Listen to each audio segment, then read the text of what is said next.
હળવદના ગ્રામ્ય વિસ્તારોમાં જુગારીઓને ઝડપીને પોલીસ કાયદાનું ભાન કરાવી રહી છે.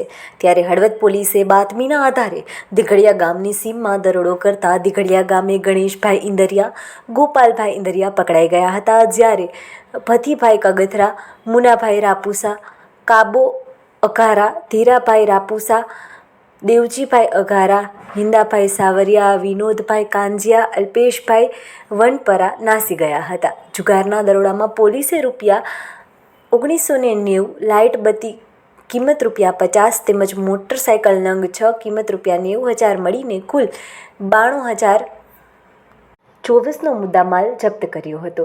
જુગાર ધારા મુજબ અને કાર્યવાહી કરવામાં આવી હતી. જ્યારે બીજા દરોડામાં પોલીસે જૂના અમરાપર ગામે રહેતા જાહેરમાં જુગાર રમતા આરોપી ફિરોજભાઈ કટિયા અને બાલાભાઈ કોળીને તીનપત્તી રમતા ઝડપી લીધા હતા.